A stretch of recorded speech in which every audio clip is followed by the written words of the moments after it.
예, 김성희 형제입니다. 이렇게 처음엔 설렜는데 이제 두렵고 떨리는 마음으로 바뀌었습니다. 참 이제 온 지 얼마 안 됐는데 이렇게 주일날 이렇게 말씀을 함께 나누자고 하니까 참 두렵고 떨리는 마음이 있습니다. 이렇게 형제님들과 함께 오늘 제 삶의 간증에 대한 부분들을 잠깐 얘기하고요. 또 제가 주님의 인도하심에 대한 그 말씀들을 오늘 함께 나누는 시간을 갖겠습니다. 그래서 처음에 주님을 만난 주인으로 모셨던 부분과 제 삶 속에서 있었던 주님을 경험했던 아버님 교통사고로 겪었던 주님을 경험했던 일들과 허슨 테일러 교훈을 통해서 제가 선교 부분에 대한 관심을 가졌던 부분, 우상과의 전쟁은 오늘 시간이 없어서 못할 것 같고요. 다음에 시간 될 때 하고, 그 다음에 교회 인도하심 이렇게 해서 하나, 둘, 셋, 넷, 네 꼭지로 오늘 함께 간증과 말씀을 이렇게 나누고자 합니다.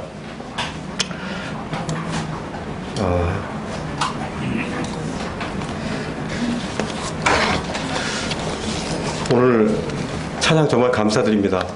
제가 이렇게 텔레비로만 보던 이렇게 국제적인 이 스피릿송을 제가 이렇게 제 말씀 전에 드리려고 제가 꿈에도 생각 못했고, 참 놀라운 어메이징한 주님의 그 사랑을 좀 느낄 수 있었습니다. 다는 제가 못 들어가지고 다는 못 듣겠고, 어쨌든 참 이렇게 감사드립니다. 제가 주님을 만나게 된 것은 고등학교 1학년이었고요. 그리고 고등학교 1학년 겨울 때였습니다. 그때 한 친구의 권유로 해서 그동안 다녔던 어릴 때부터 이렇게 다녔던 그 교회를 떠나서 성경을 읽는 교회라는 교회를 갔습니다. 물론 이제 성경을 읽는다고 해서 제가 간 건 아니겠죠.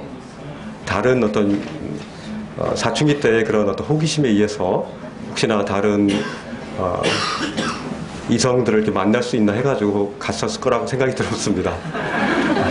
어쨌든 그때 갔을 때 제게 굉장히 충격적인 일들이 있었는데 그 부분을 통해서 주님이 저에게 이렇게 다가오셨습니다.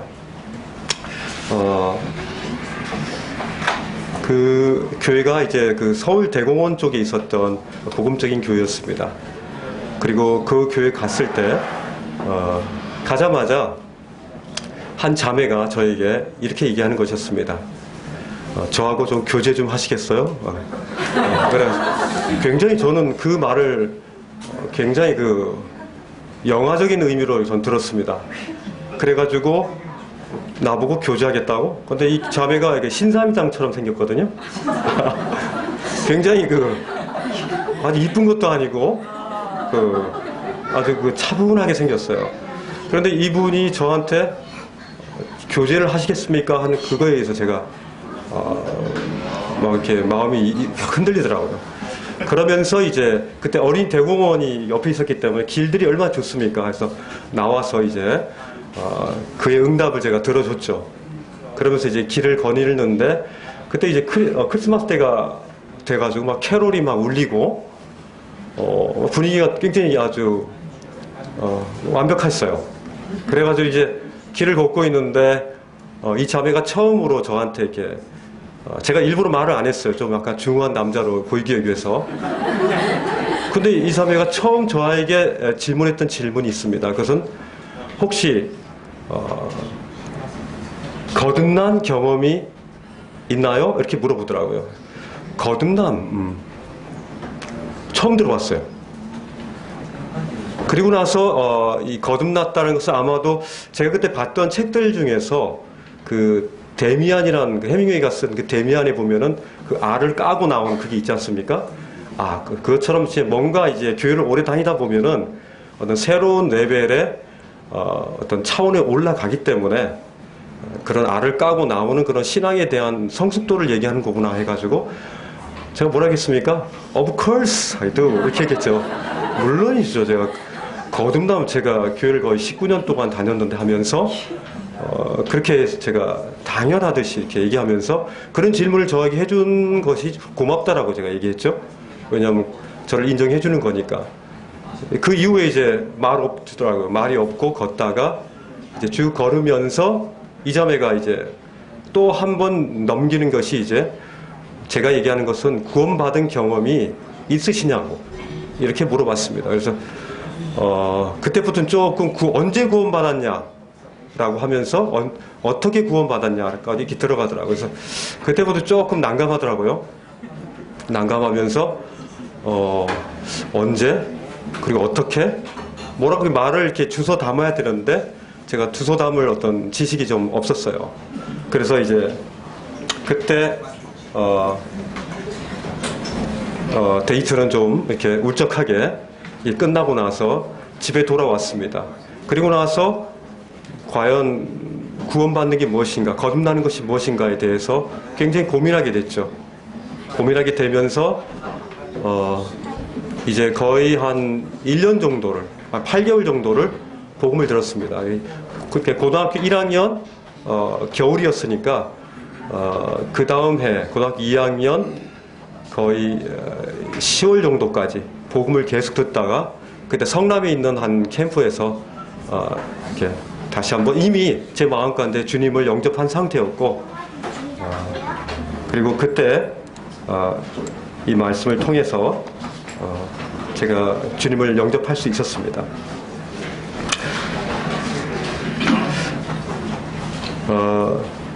주님이 저의 죄악된 그런 모습들을 아주 그 기간 동안에 정말 혹독하게 드러냈어요. 그래서 거의 자살하고 싶을 만큼 제 자신에 대한 이중성에 대해서 굉장히 고민을 많이 하게 했고요. 그러다가 이제 주의 복음이 내 안에 들어오니까 모든 것들이 다 자유하게 되더라고요. 이때 이제 주님이 저의 모든 죄들을 다 가져간 것들에 대해서 제가 믿고 주님에 대해서 마음을 열고 주님이 저의 주인이 되시고 나서부터 그날 이제 주님을 영접한 날 아마 그때의 그 별빛의 그 반짝임은 제가 잊을 수가 없습니다. 그 이후로부터 제 안에 계신 그 주님이 얼마나 놀라우신지 하여튼 그 주님을 전하고 싶어서 항상 제 가방과 제 그 안주머니와 뒷주머니는 항상 전도지를 갖고 항상 제 옆에 앉은 사람에게는 주님이 보여주신 그 영혼이라고 생각하고 항상 옆에 이렇게 전도지를 뿌렸던 것 같습니다. 참 그때 가슴 두근거리는 그때 시기였죠. 근데 제가 문제는 그 대학교에 들어가고 나서 이제 군대 갔다 오면서 이제 제 신앙에 대한 부분들이 많이 이렇게 좀 식어졌어요. 그러다가 주님이 이 아버님 교통사고를 계기로 해가지고 주님이 다시 한번 주님을 왜 찬양해야 되고 어떻게 찬양해야 되는지를 주님이 저한테 가르쳐 주셨기 때문에 오늘 이 간증을 좀 나누기를 원합니다. 대학교 3학년 때 어느 날 제가 군대에서 첫 휴가를 나왔는데 원래 그 강남 방배동 괜찮은 데 살았어요. 집도 하나 더 있었고. 근데 갑자기 휴가를 나왔는데 저쪽 세곡동에 있는 그 비닐하우스로 오라 그러더라고요. 그래서 세곡동의 비닐하우스 촌에 왜 가야 됩니까? 했는데 하여튼 오라 그러더라고요. 가봤더니 비닐하우스가 이렇게 집 한 채가 있는데 이게 우리 집이라는 거예요. 망했다는 거예요. 집 투자를 했는데 그 상황이 안 좋아가지고 망했다 그러면서 아버님이 이제 목수치거든요. 그러니까 같이 아버님하고 같이 이렇게 집을 지었어요. 그러니까 비닐하우스를 이렇게 기존에 있는 거에다가 연결을 해가지고 크게 한 몇백 평으로 이렇게 지었는데 휴가 기간 내내 지었어요.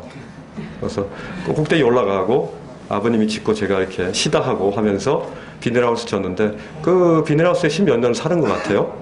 근데 어느 날 그것도 괜찮았는데 어느 날 옆집 아주머니가 저희 아버님이 구두를 갖고 온 거예요. 근데 구두가 보니까 구두가 다 옆에가 막 찢어져 있는 거예요. 아니 구두가 왜 찢어져 있지 하는데 조금 전에 제가 들었던 그 끽 하는 소리가 있었거든요. 이제 그 아버님의 오토바이를 한 대학교 1학년인 한 여학생이 좀 부자죠. 자동차를 가다가 아버님하고 이렇게 친 거예요. 굉장히 세게 쳐가지고 아버님이 이렇게 굉장히 큰 부상을 입으셨어요. 그래가지고 막 뛰어가 봤더니 아버님은 안 계시고 오토바이는 막 다 부서져 있고 헬멧은 저쪽에 있고 또 신발이 한 장만 한 장은 또 어디 없고 아버님은 안 계시는 거예요. 이틀을 찾았습니다. 이틀을 찾는 동안에 경찰에도 연락해보고 뭐 아무도 연락해보지만 아버님을 찾을 수가 없어요. 그러다가 이틀 만에 이제 경찰을 통해서 그 병원을 알게 됐는데 그 대학교 1학년짜리 그 3명이 이 차를 몰고 가다가 이제 아버님을 오토바이를 치인 거죠. 그러다가 그 3명의 그 여학생들이 아버님을 그 병원에다가 이렇게 옮겨놓고 거기까지는 좋은데 그 친구들이 이제 아버님을 놓고 나오면서 그들이 그 소리를 듣지 말았어야 되는데 거기 주차 관리하시는 그분이 걔네들이 이렇게 한 사람을 치고 이렇게 나오는데 떠들면서 지들끼리 웃으면서 나오더라는 거예요. 그걸 들으니까 이게 막 엄청 그 화가 나더라고요.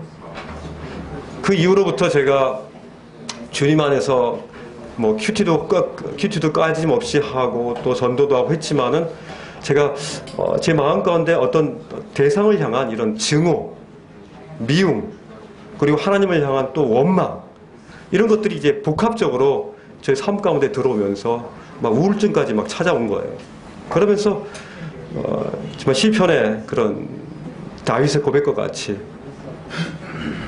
어떻게 합니까? 하나님 이 원수들을 어떻게 해야 됩니까? 하면서 계속적으로 그런 통곡하고 뭐 이제 취업 준비를 해야 되는데 이 이렇게 시험 공부를 하다 보면 제가 어느덧 도끼를 하나 들고 큰 도끼를 들고 그 여학생이 이게 정형외과 원장의 딸이었어요.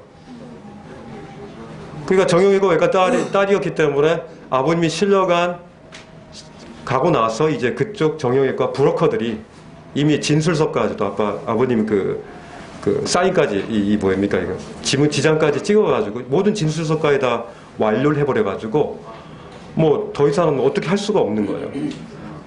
그러니까 공부할 때마다 뭐 할 때마다 제가 도끼를 들고 그 병원 앞에서 유리창을 다 부수고 그리고 평생 그 여학생을 쫓아다니면서 아주 괴롭히는 그런 이제 소설을 쓰는 거예요. 너무너무나 괴롭더라고요. 그런데 주님이 그 과정을 통해서 저에게 참 많은 것들을 교훈해 주셨어요. 이제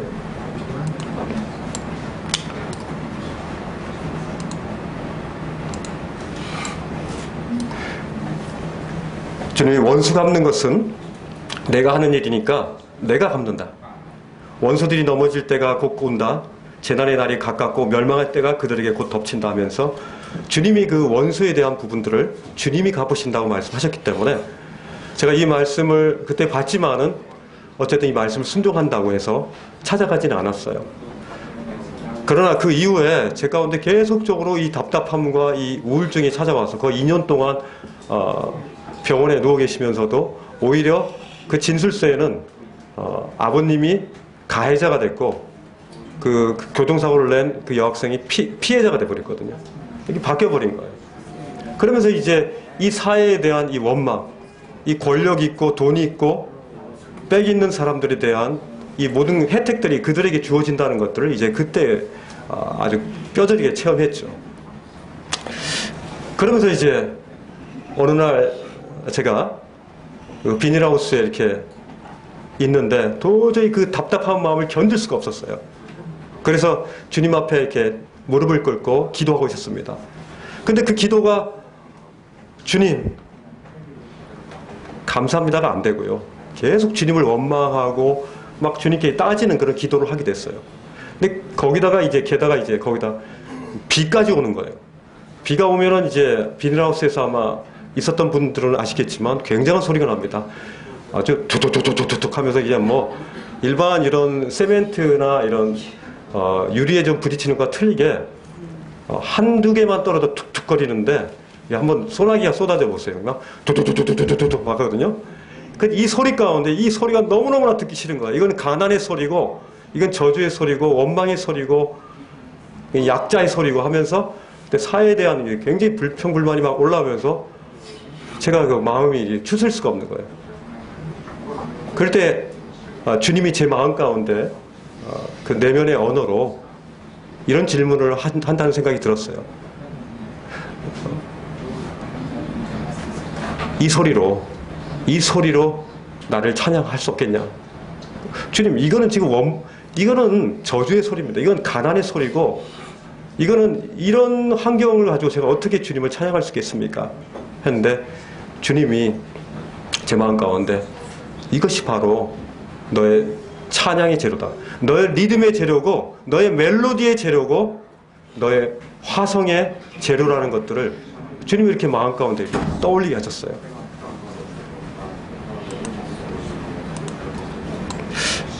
그때 제가 주님 앞에 이렇게 무릎을 꿇으면서, 주님, 그렇습니다. 저에게 있는 이런 가난과 이런 불평등과 이런 부조화와 이런 참 어처구니 없는 이런 상황 속에서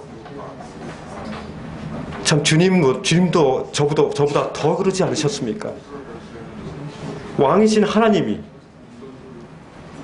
이 땅에 내려오셔가지고 오히려 저보다도 훨씬 더 불평등을 많이 겪으셨고 저주를 받으시고 십자가에 못 박히셨는데, 제가 이런 부분들을 하나 주님 따라가는 제가 이런 것들 못 견디겠습니까 하면서 주님이 이 부분에 대한 것들을 그때 해주면서 이 모든 것들이 주님을 찬양하기 위한 리듬이요 멜로디요 화음이란 것들을 주님이 저한테 가르쳐 주셨어요. 그러면서 이제 저의 신앙의 제2의 이제 길들을 이제 걷게 됐습니다. 그 이후에 이제 허슨 테일러의 교훈들을 통해서 선교대에 관심을 가지게 되었고, 이제 그 기존에 있는 교육 가운데서 참 그 허슨 테일러처럼 참 우리가 과연 어떻게 됐는가 해가지고, 이제 그때 독일에서 오신 한 자매님이 계셨는데, 화가셨는데요. 그 자매님 보고 세계 지도를 한번 크게 만들어 보라 그랬어요. 그리고 나서 그 세계 지도를 저희 책상에다 딱 붙여놓고 여기 하면서 매주마다 이렇게 기도를 하면서 과연 우리가 과연 선교를 위해서 어떻게 될 것인가 이렇게 하면서 하다가 이제 한 7가정이 계속 이렇게 같이 모여서 선교에 대해서 기도하게 됐고요. 그 중에서 이제 2가정이 지금 선교사로 나가 있는 것 같습니다. 그리고 그때 땅끝까지 이르러는 그 매거진을 만들었었는데요.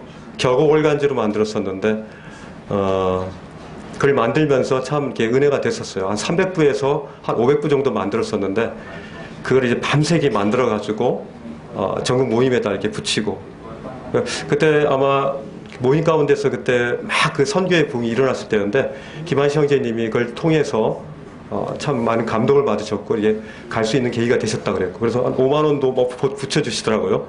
책 만드는데 도움되라고.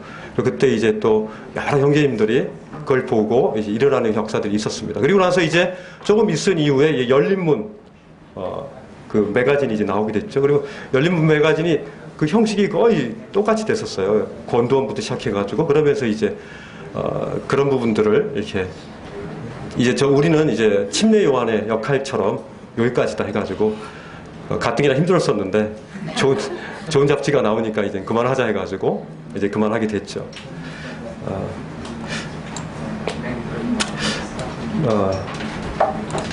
그렇게 이제 제가 기존에 있었던 교회들과 주님을 경험한 부분들을 잠시 이렇게 나눴고요. 오늘 이제 인도하심에 대한 말씀들을 함께 나누기로 합니다.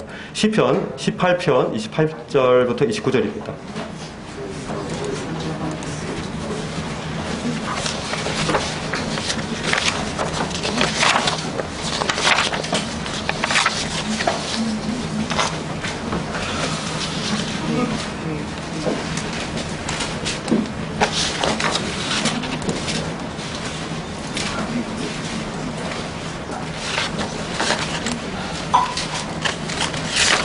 자, 이 말씀을 함께 읽어보겠습니다. 시작. 주께서 나의 등불을 켜시며 여호와 내 하나님이 내 흑암을 밝히시리이다. 내가 주를 의뢰하고 적군을 향해 달리며 내 하나님을 의지하고 하나님의 도는 완전하고 여호와의 말씀은 순수하니 그는 자기에게 피하는 모든 자의 방패시로다. 이 말씀을 저에게 주셨지만 우리 교회 형제자매들과 함께 추구하고 싶은 말씀이기 때문에 함께 이 말씀을 나눕니다. 주께서 나의 등불을 켜심인다 그랬는데 이 등불의 그 기능이 있죠. 등불은 바로 어둠을 밝히는 기능을 합니다. 만일 등불이 꺼져 있거나 등불이 만약 빛을 어둠을 몰아낼 수 없다면은 그 등불은 고장난 등불, 쓸데없는 먼지만 쌓이는 그런 등불이 될 거예요. 하나님이 우리를 바로 이게 등불처럼 등불 같은 역할들을 하도록 우리를 만드셨습니다. 저는 어렸을 때 제가 좀 예전에 어떤 박물관에 갔는데 엄청 큰 등불이 있더라고요. 그리고 굉장히 화려하게 금으로도 됐고 어떤 것들은 은으로도 만들었고 거기다가 이제 아름다운 보석까지 이렇게 박아놓은 그런 등불도 있더라고요. 과연 이런 여러 가지 등불이 있지만은 좀 더 크고 심지가 크고 아주 영향력 있는 그런 등이 되기를 참 원하는 마음이 있었던 것 같습니다. 그런 마음들을 가지는 것은 참 이렇게 또한 어린 시절에 또 그런 당연한 결과라고 생각되는데, 그러나 이 등불 자체가, 이 램프 자체가 그렇게 중요하지 않다는 것들을 주님 말씀하시거든요. 제가 고린도전서 15장 10절 말씀, 나의 나된 것은 하나님의 은혜다. 하나님의 은혜이기 때문에 하나님의 은혜가 헛되지 않게 하기 위해서 나의 나된 것을 알 때만이 하나님은 바로 우리 자신이 나의 나된 것을 알 때, 하나님의 은혜를 알 때만이 우리에게 가치 있는 인생이 있다는 것들을 그때 말씀하셨어요. 사실 여러 가지 원망될 때가 있죠. 아까 제가 말씀드렸던 그런 가난이라든지 또 제가 영향력을 미칠 수 있는 엄청난 높은 그런 지능을 가졌다든지 또 좋은 부모 밑에서 태어나서 굉장히 이렇게 돈이 많은 부모 밑에 태어난다든지 이런 여러 가지 변경 불가 영역들이 있어요. 특별히 부모를 우리는 바꿀 수 없잖아요. 사실 근데 부모를 바꿀 수 없는데 불구하고 부모가 그렇게 훌륭하지 않았음에도 불구하고 성경의 인물들 중에는 굉장히 훌륭한 인물들이 많잖아요. 그죠? 다니엘도 어린 시절에 이미 포로돼가지고 부모님 없는 가운데서 이렇게 자랐고요. 또 사무엘도 그랬고요. 모세도 자신의 부모에서 자란 것은 아니지 않습니까? 그리고 디모데도 그 부모가 아버지가 없었지 않습니까? 그것처럼 부모가 없음에도 불구하고 이제 그런 훌륭한 인물들이 될 수 있다는 부분들 됐을 때 참 우리가 특별히 또 외면적인 부분, 부모에 대한 부분, 또 외면적인 부분, 특별히 요즘에 외형을 변경시키는 것이 변경 불가 영역이 아니라고 이제 이렇게 돼버리기는 해요. 그죠? 저도 굉장히 어렸을 때 스트레스가 많았었거든요. 코도 나왔고 이빨도 이상하게 생겨가 그래가지고 그런 부분에 대해서 이제 거울 볼 때마다 슬퍼지고 그랬는데, 이제 주님은 나의 나된 것을 알 때, 그것이 하나님의 은혜라는 것을 알 때, 하나님이 나의 이 램프를, 나의 이 등불의 모습을 하나님의 원하시는 가장 최상의 것들로 저에게 만들었다는 것을 알 때 우리들은 참 담대할 수 있는 것 같아요. 근데 여기에서 보면은 우리가 어떤 등불이냐가 중요한 것이 아니라 바로 주께서 나의 등불을 켜신다고 하셨거든요. 우리 스스로 얼마나 자주 우리가 우리 스스로의 등불을 켜려고 하는 그런 시도들을 많이 하는지 몰라요. 근데 그 결과의 열매들이 완전히 틀리거든요. 내가 스스로 불을 켜고 내가 스스로 그 불을 들고 나갔을 때의 그 열매와 주께서 나의 등불을 주님의 불로서 켜셔서 주님의 불을 붙이셔서 그 등불을 가지고 나아가는 것과는 이 천지 차이죠. 때때로 우리는 이런 생각들을 많이 하는 것 같아요. 주님이 이미 새로운 피조물로서 이제 내가 내 스스로의 하나님이 주신 그런 선한 의지를 가지고 이 정도는 할 수 있지 않는가라는 그런 속삭임들을 우리는 많이 듣습니다. 그러나 우리가 어떤 판단을 할 때, 어떤 결정을 할 때, 또 어떤 길을 갈 때 우리는 항상 주님이 그 길들을, 주님 왕이신 그분이, 주인이신 주님의 그 음성에 우리가 순종해서 그분으로 말미암아 이게 됐는지 안 됐는지에 대한 것들은 굉장히 중요하다는 생각이 듭니다. 왜냐하면 이미 우리 가운데서 이미 우리가 판단하던 것이 이미 이 세속주의라든지 또 인본주의라든지 또 상대주의 또 요즘에 유행하는 이머징 처치 같은 이 대중적인 그런 문화들을 교회 가운데로 막 들여오는 그런 여러 가지의 요소들이 우리 가운데 옴으로 말미암아 우리 자신의 판단 자체가 말씀에 근거하지 않고서 했을 때 우리들은 주님이 기뻐하지 않는다는 거죠. 우리 항상 로마서 12장 2절처럼 하나님의 선하시고 기뻐하시고 온전한 뜻이 무엇인지 항상 어떤 분별을 할 때 분별을 해야 된다는 것들을 하나님 말씀하고 계십니다. 불의 원천이 과연 주님에게서 오시는 건지 아니면 나로부터 말미암는 건지 이 두 가지의 문제에서 우리가 넘어지면 아무것도 주님으로부터 잘했다, 충성된 중이라는 소리를 듣지 못할 것입니다. 주님의 키우신 그 등불이 과연 그 말씀 다음 말씀 보면은 여호와 내 하나님 내 흑암을 밝히신다고 했습니다. 이 말씀을 통해서 제가 참 깨달은 게 있어요. 저 가운데 주님께서 도전해 주신 말씀이 있습니다. 과연 이 흑암이 나에게 있어서 과연 무엇이었나? 저의 흑암은 안주였어요. 그리고 변화에 대한 귀차니즘입니다. 귀찮은 거예요. 그냥 그 자리에 있고 싶고 그동안 내가 뿌린 것들이 얼만데 그리고 그동안 내가 했던 것에 대한 것들을 거두려고 하는 자기 기대 안주, 귀차니즘, 자기 기대 이런 모든 것들이 제 안에 먼지가 차곡차곡 쌓여있는 그런 모습들을 저는 보게 됐습니다. 주님은 이런 어둠의 물건들을 다 꺼내서 치워버리는 것이 주님의 목적이 아니에요. 이 말씀에 보면은 주님은 내 흑암을 밝히시는 것이 목적이 아니라 그 뒤에 보면은 내가 주님을 의뢰하고 적군을 향해 달려가기를 원하시기 때문에 일단은 먼저 내 안에 있는 이런 안주하려고 하는 이런 귀차니즘 그냥 머물려고 하는 이 변화에 대한 부분들을 받아들이려고 하지 않는 이런 부분에 대한 것들에 대해서 주님이 이 흑암에 대한 부분들을 지적해 주셨습니다. 이제 주님은 적군에게 달려가서 이사야 49장 24절 말씀처럼 적군에게 가서 전리품을 네가 뺏을 수 있느냐? 그 폭군에게서 사로잡힌 포로를 뺏을 수 있느냐? 주님은 저에게 이렇게 말씀하셨습니다. 사단 마귀에게서 빼앗긴 그런 영혼들을 과연 너는 뺏을 수 있느냐? 나갈 수 있느냐? 달려갈 수 있느냐? 아니면 그냥 네 제자리에 그냥 앉아 있을래? 이런 말씀들을 주님이 저에게 주셨습니다.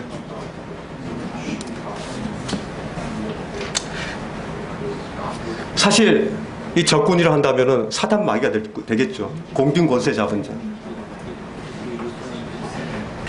사실 우리 그 직장에서 보면은 거의 한 70%, 60, 70% 거의 저희 직장은 그래요. 거의 많은 사람들이 거의 교회는 거의 다녀요. 그러나 그들 가운데 과연 주님의 향기가 나오느냐?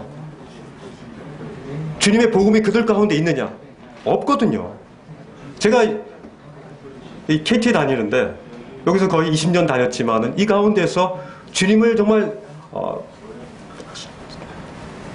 주님을 선하게 간증하면서 사람들한테 내놓고 믿는 사람들은 거의 5손가락이 드는 것 같아요. 그것도 만난 분들이 모임의 분들이었어요. 거의 다 섞여 있어요.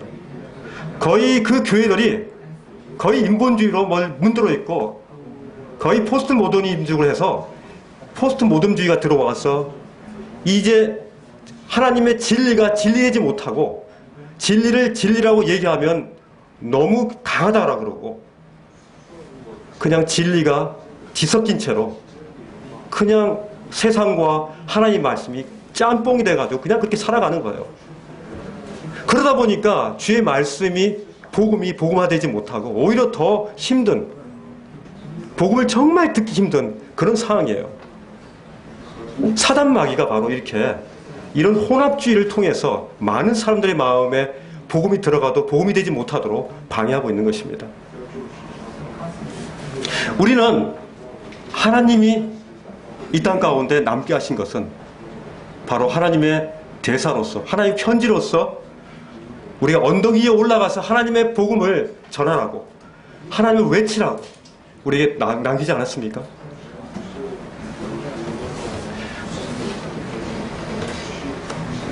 하나님은 우리 가운데 용사로서 우리를 이 땅에 남기신 것입니다. 오늘 아침에 저희 아버님한테 한번 전화를 해봤어요. 아버님, 제가 오늘 적군을 향해서 주님을 의뢰하고 적군을 향해서 나가는 말씀을 하는데 그때 아버님 그때 했던 얘기 있죠. 그때 중공군한테 휩싸여가지고 몇 명 살지 못했던 그 얘기. 오늘 아침에 다시 제가 들었습니다. 평안북도 쪽에서 대동강 쪽으로 이렇게 내려오는 그 산에서 중공군들이 이제 내려와서 이제 2개 중대가 이게 휩싸였다 그럽니다. 2개 중대니까 꽤 괴죄죠. 그런데 다 죽고 중공군들한테 다 죽고 이제 7명 남았답니다. 근데 7명이 이제 밤이 됐는데 이제 날이 밝으면 이제 죽는 거예요. 얘네들이 하도 많기 때문에 어떻게 할 수가 없어요. 그래서 그들이 7명이 이렇게 뭉쳤답니다. 뭉쳐가지고 우리 이래도 죽고 저래도 죽으니까 우리 한번 어떻게 해보자. 그래가지고 그때 이 기관총이 몇 대가 있었는데 기관총에다가 이제 그 예광탄을 이렇게 불 붙는 그 예광탄을 붙여가지고 우리가 저쪽 한쪽을 집중적으로 예광탄을 쏴서 불을 내고 지금 바람이 부니까 그 바람을 타고 이 불을 내서 불이 났을 때 그때 우리 다른 쪽으로 이동하자. 도망은 아니겠죠? 불을 내자. 그래가지고 7분이 마지막으로 그것들 얘기를 하고 있는 총 없는 총 해가지고 집중적으로 한쪽을 이렇게 다다다다 했답니다. 그리고 나서 있는 예광탄을 다 쐈답니다. 그래가지고 그것에 불을 붙였대요. 그때 이제 전에 아버님이 하나님 살려만 주십시오. 제가 살려만 주면 참 교회 가운데 가서 하나님 잘 모시겠습니다라고 아주 다짐을 했더라고요. 근데 그리고 나서 집중적으로 팍 쐈을 때 그 중공군들이 이제 한쪽이 확 벌어지면서 거기가 막 불이 붙는데 그 불을 향해서 이 7분들이 잡고 막 뛰었답니다. 막 달리면서 그냥 달렸는데 다행히 막 불이 막 붙어가지고 그 불 속으로는 걔네들이 오지 못하니까 불구덩이 있는 쪽으로 그냥 막 달려가면서 그렇게 해서 이제 그쪽을 지나갔는데 그러다가 이제 실제적으로 점령해야 될 그 점령 고지를 점령했답니다. 7분이. 그래가지고 그쪽 위에 보니까 얘네들이 밑에 있어가지고 오히려 그 있는 기관총으로 다 쐈더니 얘네들이 오합지졸로 다 찢어져가지고 결국 정복하게 되고 그리고 그들을 이제 분산시키는 그런 효과를 봤답니다. 그러면서 이제 제가 그것들을 이렇게 다시 듣게 되는 것은 참 우리가 주님을 의지해서 적군을 향해 달리는 것이 참 얼마나 중요한 것인가. 과연 우리는 적군을 향해서 달리는 그런 삶을 사는가. 그건 저 자신에게도 마찬가지고요. 주님은 또한 적군을 향해서 달릴 뿐만 아니라 또한 담을 뛰어넘기를 원하시거든요. 그 뒤에 말씀 보시면은 내 하나님을 의지하고 담을 뛰어넘나이다 했거든요. 우리 가운데 있는 내 자아에 그런 담들이 있을 것이고 우리가 극복해야 될 여러 담들이 있을 거예요. 하나님은 그것들을 뛰어넘기를 원하십니다. 하나님께서 우리에게 가라고 하시는 길은 결코 후회함이 없는 완전한 길입니다. 아무것도 섞이지 않는 완벽한 순도를 가진 하나님의 말씀을 우리 가운데 주셨어요. 사실 전쟁터가 아닌 이상 방패를 가지고 다니는 사람 있습니까? 평일날? 전쟁터에서만 방패가 필요하죠. 그런데 하나님은 이런 전쟁을 하는 이들에게 하나님은 방패가 되어주신다고 그랬거든요. 그러면서 우리가 방패를 가리면서 쏟아지는 그 화살과 쏟아지는 그 창들을 땅땅땅 막는 그런 스릴이 우리 삶 가운데 있는 것이죠. 그렇기 때문에 우리가 전쟁에 하나님을 의지하고 적군을 향해서 달리고 담을 뛰어넘는 이런 삶들을 우리가 살 때만이 하나님이 우리에게 방패가 되어주신 겁니다. 중요한 것은 우리가 먼지 쌓인 우리가 지금까지 살아왔던 그런 공적을 그냥 묻어두고 그저 그렇게 사는 것이 주님의 뜻이 아니라는 거예요. 중요한 것은 주님을 의지하고 주님을 의뢰하고 적군을 향해서 달려나가는 것입니다. 그리고 담을 뛰어넘는 것입니다. 그래서 주님의 나라의 영역을 넓혀가는 것입니다. 편안함의 담을 넘는 것입니다. 세속주의의 담을 넘는 것입니다. 인본주의의 담을 넘는 것입니다. 상대주의의 담을 넘는 것입니다. 대중매체에 지배하고 있는 이런 포스트 모더니즘을 담을 뛰어넘는 것입니다. 주님이 저와 형제자매들에게 그것들을 원하고 계십니다. 우리는 주님의 용사들입니다. 적군을 향해 달려가시기 바랍니다. 아멘. 하나님의 영역을 더 확장하십시오. 아멘. 그리고 주님이 주신 그 소명을 가지고 주님을 많이 경험하는 더 많은 화살과 창을 총알을 막는 그 소리를 듣는 주님이 주신 그 방패에 그런 소리들이 요란하게 들리는 스릴 있는 그런 삶들을 주님 우리가 살아가야 되지 않겠습니까? 그래서 적군에게 있는 전리품들을 뺏고 폭군에 사로잡힌 포로들을 빼내는 그런 삶들을 살기를 주님은 기뻐하십니다. 기드온의 300용사처럼 제가 따져보니까 그 450대 1이더라고요. 450대 1을 주님은 이기실 수 있습니다. 우리가 한 명이 450명을 이길 수 있다는 거예요. 그때 13만 5천 명 대 500이니까 300이니까 이 450대 1이거든요. 우리 한 명이 450명을 감당할 수 있습니다. 왜? 주님이 우리와 함께 하시기 때문에. 주님을 의지하면은 450명을 우리는 얻을 수 있습니다. 그들을 물리칠 수 있고요. 주님이 이 말씀을 저희 가운데 주심을 감사드립니다. 기도하겠습니다.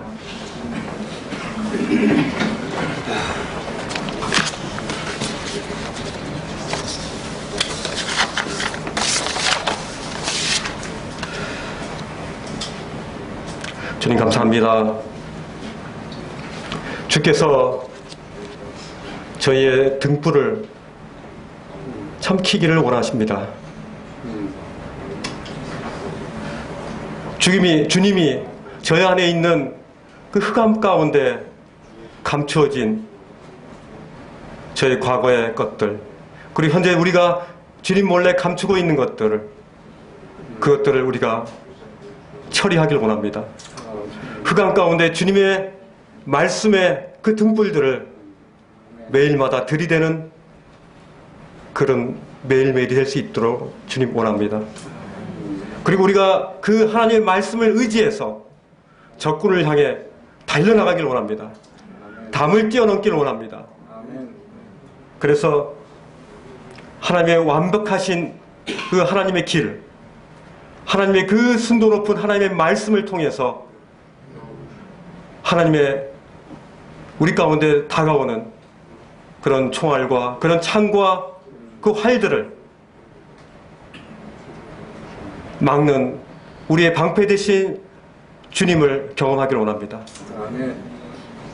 기도원의 300 용사같이 한 손에는 나팔을 들고 주님을 찬양하며, 그리고 한 손에는 또한 항아리와 횃불을 들고 주의 말씀을 들고 우리가 적군을 향해 나아가서 포로된 그들을 우리가 구하는 참 저희들이 되기를 참으로 원합니다.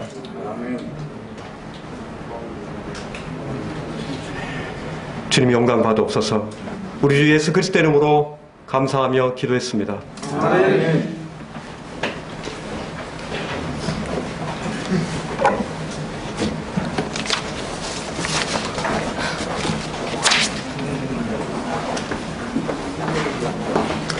예, 508장 찬송강 한곡 했으면 좋겠습니다. 508장입니다.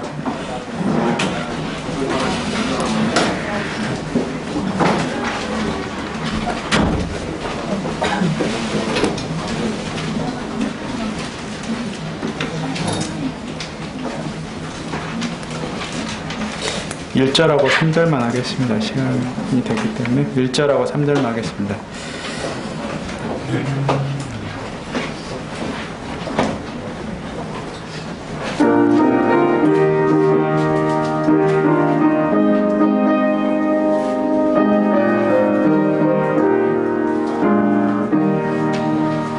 우리가 지금은 나그네 되어도 화려한 천국에 멀잖아 가리니, 이 세상 있을 때 주 예수 위하여 끝까지 힘써 일하세. 주 내게 부탁하신 일 천사도 흠모하겠네. 화목케 하신 구주의 말씀을 온 세상 널리 전하세. 영생의 복락과 천국에 갈 길을 만 백성 알도록 나가서 전하세. 주 예수 말씀이 이 복음 전하라 우리에게 부탁하셨네. 주께서 부탁하신 일 천사도 흠모하겠네. 화목케 하신 구주의 말씀을 온 세상 널리 전하세. 아멘입니다.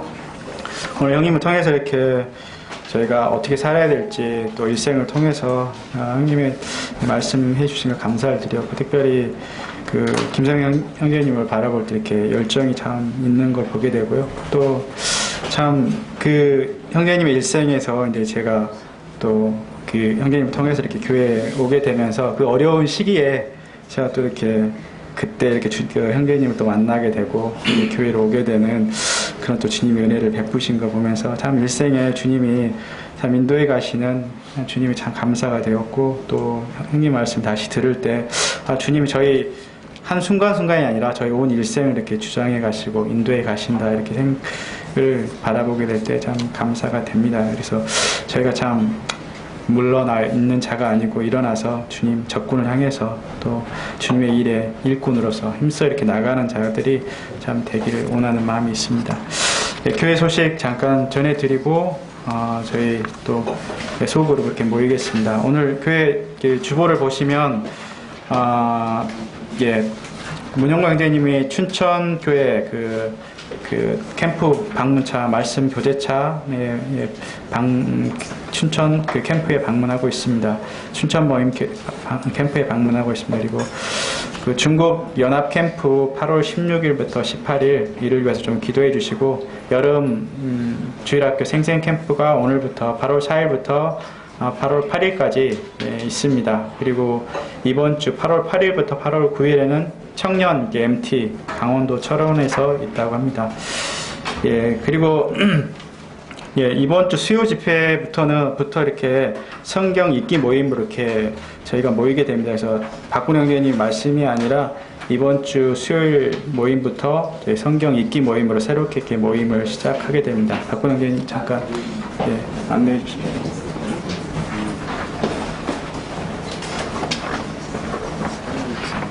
안녕하세요. 예, 박훈영재입니다.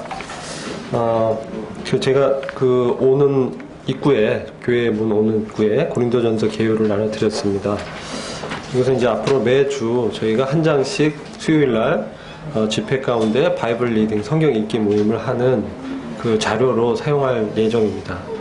그래서 어떤 형제님들께서 주중에 그러면 이 성경 읽기 모임을 어떻게 진행하면 좋겠느냐 이런 질문들을 하셔서 주일날 공적으로 말씀을 드리는 게 합당하다 생각돼서 제가 이 시간을 요청했습니다.